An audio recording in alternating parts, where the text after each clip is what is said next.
Many of you, you are underpricing yourself. The quality of what you have, you should not be suffering financially. But because you don't understand this pricing, you think you are a sinner. When you labor, there must be something that comes as a return for that effort. Or else, you enter into what is called unprofitable labor. You notice that when people are looking for a job, they will tell them, we need somebody with 3 years experience. Where do you want a fresh graduate to get 3 years experience? But that fresh graduate can get a 3 years experience if he understands how to package his experience. So if you are in a church and you are in a department, you are in ushering department, that's an experience. You are in children's church, that's an experience. You are in technical department, that's an experience. So when they say, you have 3 years, they say, yes, I have 3 years experience in volunteering. I volunteered for 3 years in a non-for-profit organization. That's what the church is. Hello, I volunteer for the non-for-profit organization and I show up there once every week. Don't say every Sunday. You know you have not lied. The problem is that many of us have not been schooled in the skill of communication. So many of you, it's not devil that is after you, it's ignorance that is worrying you. Come to Entrepreneurship Academy, you will not come. It's not spiritual. You want deliverance school. Hello? So when will they start school of deliverance? All this business, everything is business. This one that they are doing success business, and they should just turn it to pricing a product is different from pricing a service. Now, when you are pricing a service, especially when it's intellectual property, it is not tangible and visible. So it becomes difficult for people to comprehend. Hello? So somebody wants to buy a land of 50 million. And instead of doing their due diligence with 500,000, so what am I paying for? So the lawyer says, this land you want to buy, give me 500,000 to help you do search. We'll check the people buy the company. We'll go check their CAC. We'll check whether they are registered with SEC. We'll check their director. They are from CO7. We confirm their operation. We have confirmed their office. We'll confirm the 500. They say, for what? What am I paying for? So when people say, what am I paying for? Just walk away. Leave them in their ignorance. Because if they don't pay, they will pay. It's either you pay now or you pay later. But when you are paying later, you pay higher. Now, the person that refused to pay 500,000 to do due diligence will now lose 50 million and end up spending 10 million in a court case. Hello? So, when you are pricing something that is not a product, that is a service, it's a different ballgame. You know why? Because when you are pricing a service, majority of the elements of what you are selling is invisible and is intangible. So for instance, you are a fashion designer. If you are a fashion designer and somebody wants to sew a dress or cloth or whatever English is correct, the cost of the material and all those costs is there. But you see, you are the one that will sit on the machine and now do all the work, the bidding, everything. Now, that's your time. They don't know whether it's 1 hour, because some things you can do it in 30 minutes. Some it will take you 5 days. But they are not aware of that. The skill that you have, the training you went to, how much you paid for school, all those things, because they are not seeing it. They're like, how much is the cloth? How can I buy clothes? 5,000. You are charging me 50,000. Wait till you they sew. Because they are not seeing it. So, how do you operate if you are in the service business? Depending on the kind of service. The first thing is to identify those normal costs. But you see, because you are in the service business, you are not selling a product. When you are in a service, you have to be more strategic. Why? Because if they love you, over time, you will recover your money. If they see your value, over time, you will recover your money. Because somebody is buying a shoe, they already know the value of a shoe. But if somebody is bringing a cloth for you to sew, they don't know what value you have above other tailors or designers. So you need to push that. So in pushing that, what you should focus on is make sure you are not making a loss. So you don't start out thinking of profits. You start out thinking of credibility, customer, and acceptance. Getting customer, being accepted in the market, building credibility. Do you understand now? So it is, as you continue to do that, you have this customer, you have satisfied them, you have this one, you have satisfied them, you are taking their referral, you are taking their feedback, you are building a group of people, so that by the time you now want to go to another set of people, you will now say, we have done for this. These are the list of our satisfied customer. By the time, don't forget, those satisfied customer, you may not have made any money from them. But imagine now that somebody comes to you now and says, this is my invoice, and this is a list of satisfied customer, and you see 87 people that they have satisfied. Whether they made money or not, that's not your business. But you say, you don't satisfy 87, and they say you can contact them. Whether you like it or not, psychologically, it tells you this person is not a novice. But if you insist that I cannot do anything free for anybody, you will not have anybody to recommend that you have satisfied. So you will forever be a beginner. Have you noticed that when people are looking for a job, they will tell them, we need somebody with 3 years experience. Where do you want a fresh graduate to get 3 years experience? But that fresh graduate can get a 3 years experience if he understands how to package his experience. So if you are in a church and you are in a department, you are in ushering department, that's an experience. You are in children's church, that's an experience. You are in technical department, that's an experience. So when they say, you have 3 years, they say, yes, I have 3 years experience in volunteering. I volunteered for 3 years in a non-for-profit organization. That's what the church is. Hello, I volunteer in a non-for-profit organization, and I show up there once every week. Don't say every Sunday. Don't say church. Not-for-profit.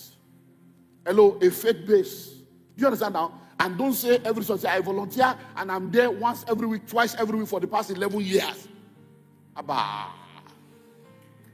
Hello? Because sometimes the problem is that many of us have not been schooled in the skill of communication. Now, when you say, we did 6 figures, I hope you know that when you say we did 6 figure is from 100,000 to 999,000.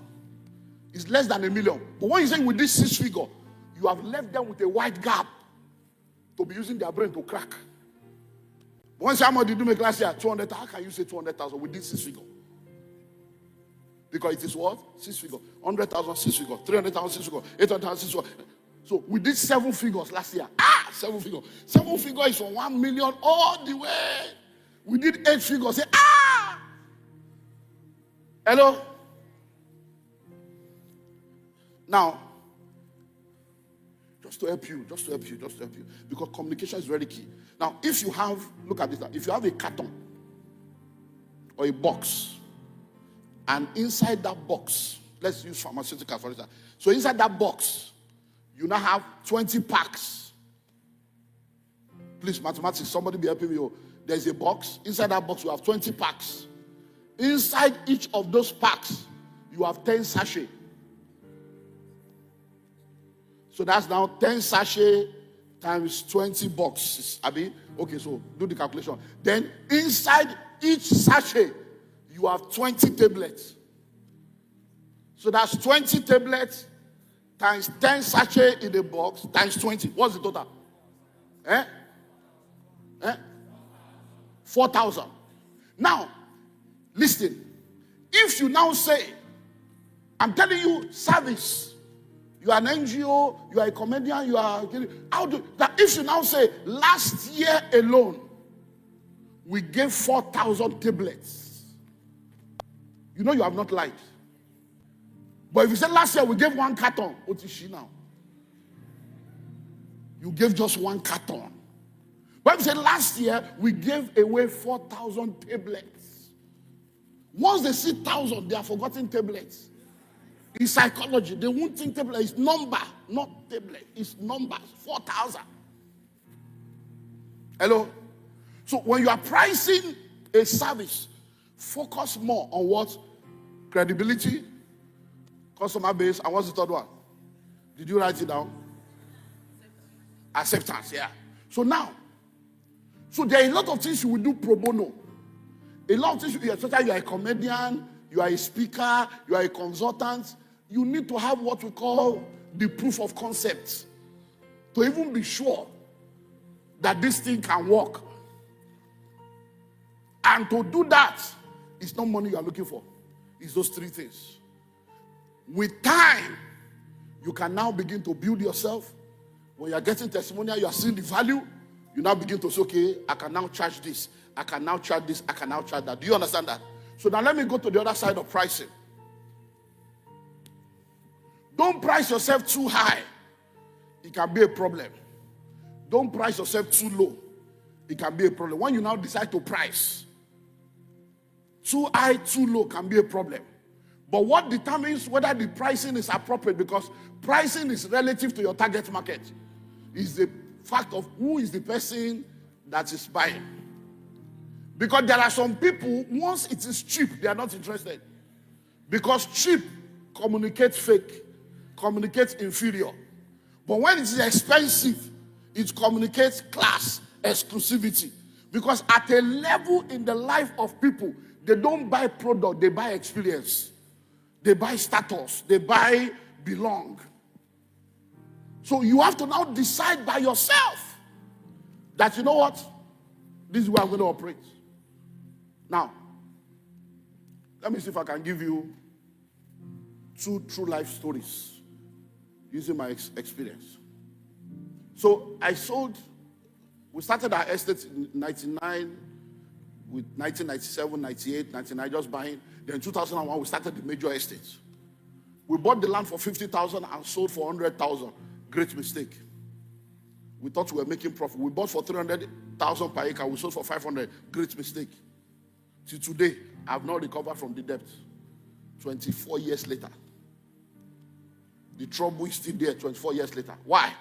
Because if somebody buys, you buy a land for 50,000, you sold for 100. It was when I now got back to the office. People were paying, they were paying. And I got back to the office because we bought 50 acres. And 50 acres is supposed to be 300 plots. We now started selling and selling. When I now got to the office, look, I studied building technology and quantity survey, going to school, academic education and street smart. That's where mentorship comes in. Internship you did not do, apprenticeship you did not do, mentorship you are not doing, no problem. I now sat down. And I said, okay, so how do we go about it? I said, we need to do a layout. I said, which one is layout? They said, we have to divide so that everybody can get to their plot. By the time they now did division, they say out of the 50 acres, we would need about 10 acres for road. I didn't think of road when I was selling land. Road. I say road. Then, before you know it, the 300 has reduced. Then they say we'll now do a perimeter fencing, perimeter survey. By the time they told me the money, it was more than all the money that people pay. I'm like, hey. Then now someone will now do that. Everybody will now have to do survey. I said, they will do survey. He said, yeah. He said, if you buy a car, you have to now pay for plate number registration. I said, me, I thought I said, so that's okay. Everybody, you have to do survey. We now went to the government. Said, how much is survey? They said survey is 18,000. It's okay, no problem. So we now added 2,000 admin. We now wrote letter to everybody to say you will pay 20,000 naira for survey. That's where Wahala started. So which one is survey? And you call yourself a pastor. You don't tell whether they drag you. Now social media don't let you know. And you call yourself a pastor. How can you be like? How can you just be lying? What is your, we have paid for everything. See, you didn't pay. You paid for land. As I'm speaking to you right now, after a while, the survey went from 18,000 to 25,000. And now say, the way this thing is going, that means this will be increasing. After a while, it became 40. Now it's 500,000.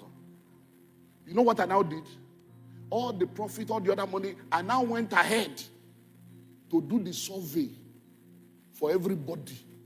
That, okay, when they now come to pay, I will recover. See, today, under God. Some of those surveys are still there 24 years later. Some people refuse to show up. Say, we're not paying. Guess what? Because I'm a pastor, I cannot sell the land. So I have been securing and maintaining that land because of it. So that when they come, their land will be there. And I started collecting money from investors. And now use investor money that I'm paying 20% to be securing land for people that are not coming. By the time I wake up, I thought I was owing 1.8 billion, 4 point something billion debts on top land where they keep for people. Guess what? Even till last week, somebody sent me an email. I bought a land from you in 2005. What's the status? That's 20 years ago. I said, no problem. The land is there, but you are owing us. By the time we gave them the 8.5, he said, are you serious? Is that how you do people to become rich?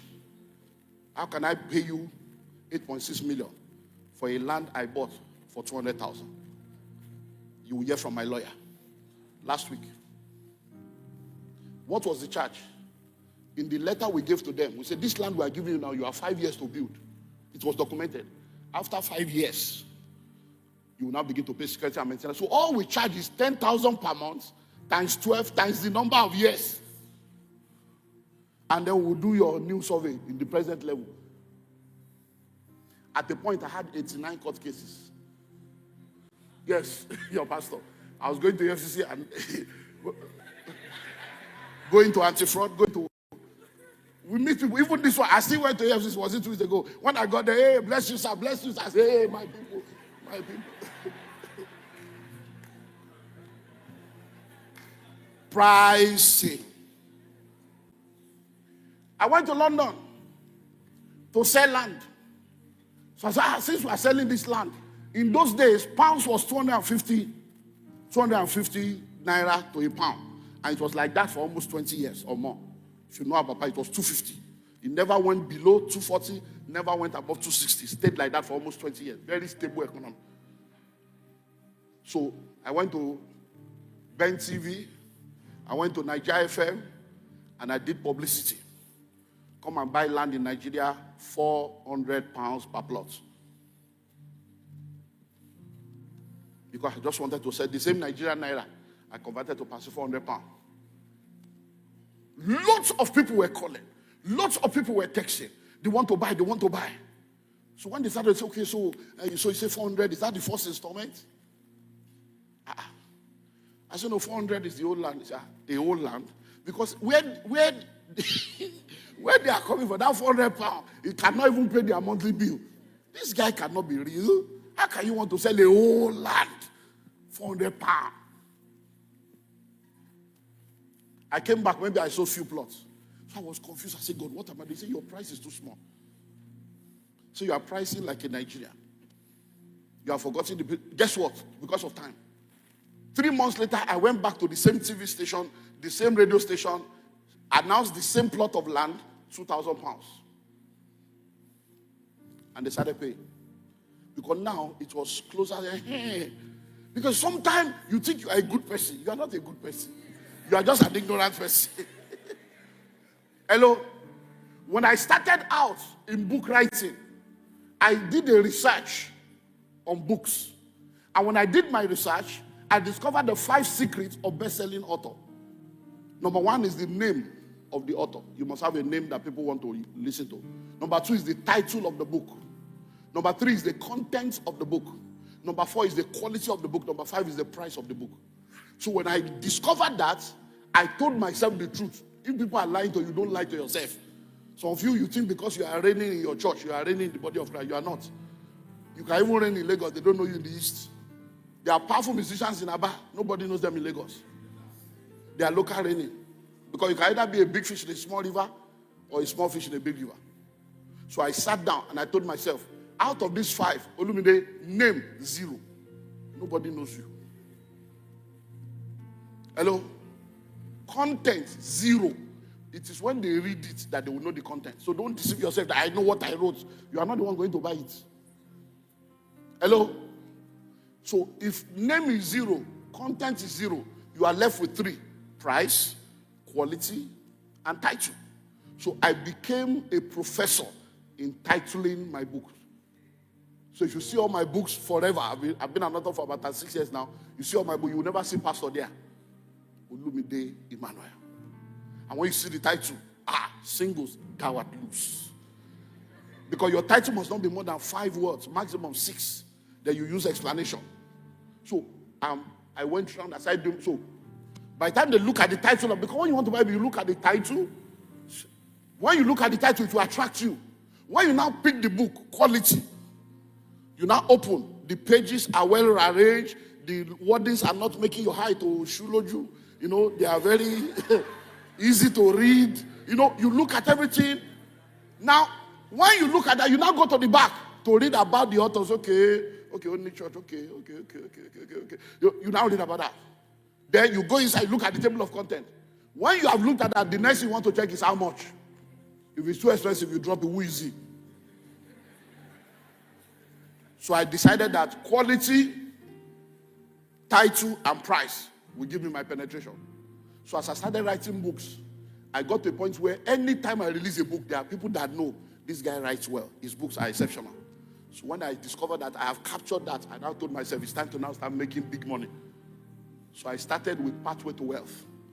I priced it well. Then when I got to School of Money, I said, this one, if you don't want to buy, keep it, keep your poverty. And then I priced it. So it became a niche market. If you can't afford it, leave it. Hello. So you have to know how to navigate your own personal journey on all this pricing matter. Because for many of you, it's not pricing yourself well. And let me close with this one before I go to the other 2 points, because we have to finish it today. Now listen. Name your price.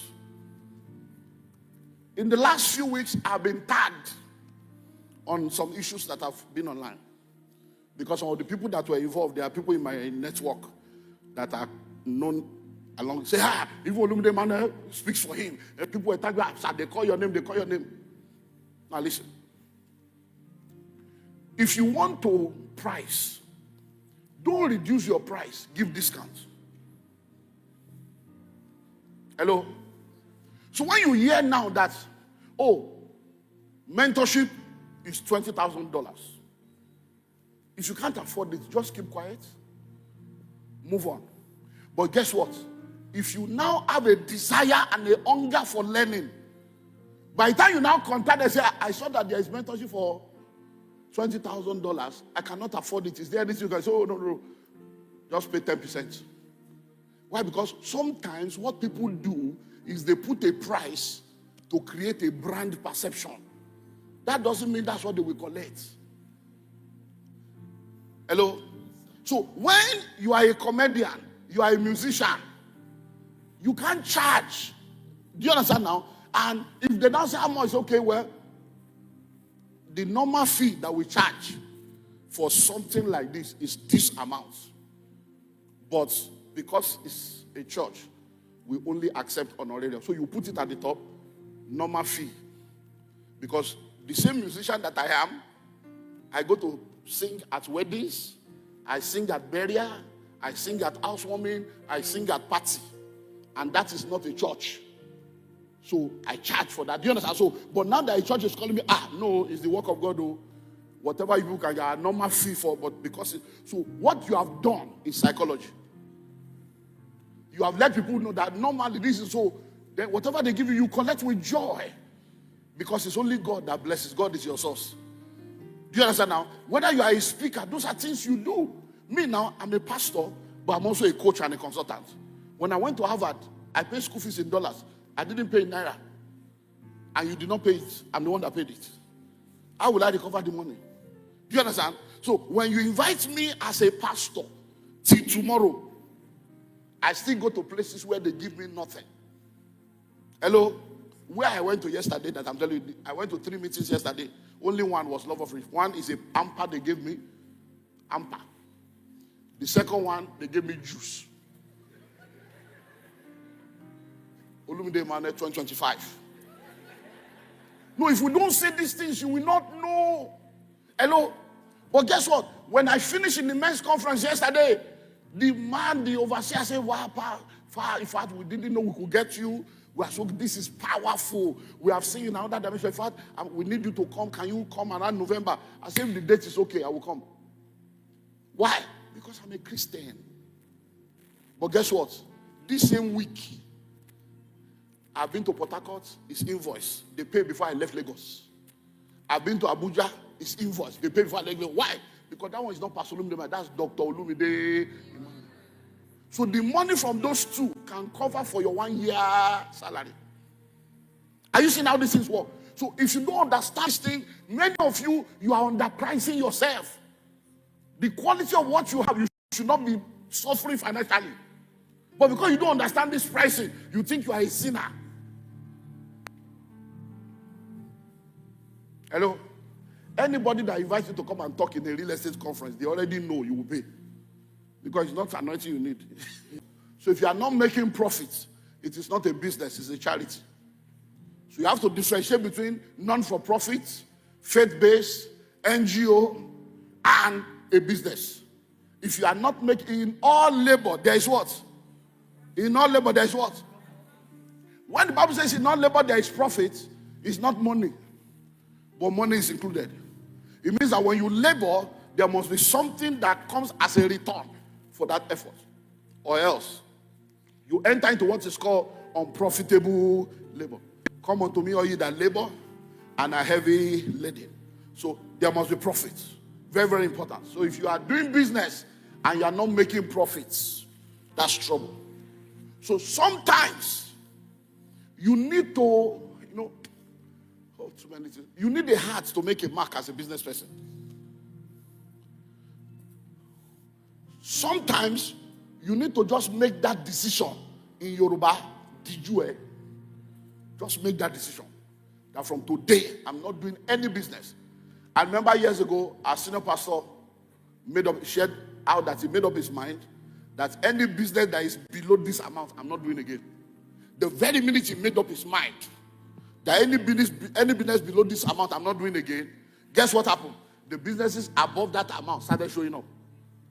Because the same effort, auditor, whether you are auditing a company that is doing turnover of 10 million, or you are auditing a company that is doing turnover of 1 billion, auditing is auditing. So why will I do 250,000 when I can make 25 million of the same labor? But if you don't make up your mind that I'm not doing this again, your eyes will be focused on those small things that are taking your time and wasting your time and energy, and the big one that you can do with this, you will not see. Hello? So you just close your eyes.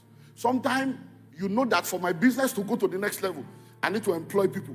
But you are thinking of salary. What will I say salary to pay them? That's why you are still small. What did you wear? And you now, I was still telling them in the office within the week. I say, if you claim to be Christians, where is our faith? When you are not releasing faith. Faith is not only for money. You release faith to be holy. You release faith to live right. It's not just faith for one. What is the faith? So if you make up your mind, okay, I'm going to employ 4 people. Before the end of the month, God will show up. Guess what? When you employ the 4 people, people come with money. By the time they come and they do the job, you will discover that the increase will come to take care of their salary. After you have made all the money, people don't care how much you know until they know how much you care. After you have made all the money in the world, if all you do begins and ends with you, you have lived a miserable life. The perfect will of God is not to bless you. The perfect will of God is to make you a blessing. So, posterity, giving back, corporate social responsibility, big picture thinking, looking beyond yourself. So when you come to church, as God begins to elevate you, don't wait for pastor to come and raise offering. Just come to Pastor Favor and say, Pastor Favor, I don't know if there are people that need to do. I know that they talk about scholarship, but my family want to do 500,000 every month for them to put in the scholarship fund. Nobody needs to know. 500 every month scholarship. Just anybody that needs to go to school can say, okay, my family can do 100,000 every month to be buying food for church shift and buying food for less privileged people. Hello? You can just come and say, okay, my family is taking care of this, my family is taking care of that. And before you know it, what are you doing? You don't need to wait, Club 50. No, they don't need to raise it. Come. Say, I've been trusting God to be a part of Club 50. Now I can. Can I have a form, please? Can I have Power Partners form? Oh, I did railboat before, but now I've been praying that one day I'll be able to write a check of $1 million. Can I have it now? Hello? That's the way you begin to do what? I didn't want to talk about Sibes, but I still need to talk about Sibes. Because when I spoke last week, many of you did not even know. Even me, I didn't know. Because sometimes, you think that I plan some of these things. I don't plan them all. It's when I'm on the altar, the thing will just move. Even me, when I wash myself, I'm like, boy, even me, I tell myself, you should have done it like this. Even me, I correct myself. But by the time you now hear the testimony, you will know that it's God that is moving me. Do you know that when I left on Sunday, more people came to confess? I said, Pastor, before you hear from outside, I also did CBEX. And there were people in my office. And the person said, please, can you all excuse us? And I was there. My wife was there. When he said, can you all excuse? I was waiting. So my wife to go excuse you or what? So my wife don't even answer. We just, sorry, but now excuse. I said, so which one is it? He said, because I want to confess to you and mommy. That's what he said. I borrowed 1 million to do CBEX. True life story. 250 from 4 people to do CBEX and the money lost. I say, wow, you are truly foolish in the house of wisdom. I say, how much did you give for railboats? 200,000. Have you ever given 1 million to railboat before? No. Have you ever spent 1 million to go on a personal training to train yourself before? No. The gift that God gave you, have you ever used 1 million to push it so that the world will see your gift? But you could believe God for 1 million. The person in question now said, in fact, the way the money came, his favor, that everybody I asked, I was not even, I just said, please, can you get, and they were just giving me the money. I hope you know, if I come to the altar now, and I say, we're raising an offering, everybody, you are giving $1 million, if you have to go and borrow, do you know it will go viral? How can the pastor be telling you to go and borrow money, to come and give? But you borrow for CBEX. May the Lord have mercy upon you.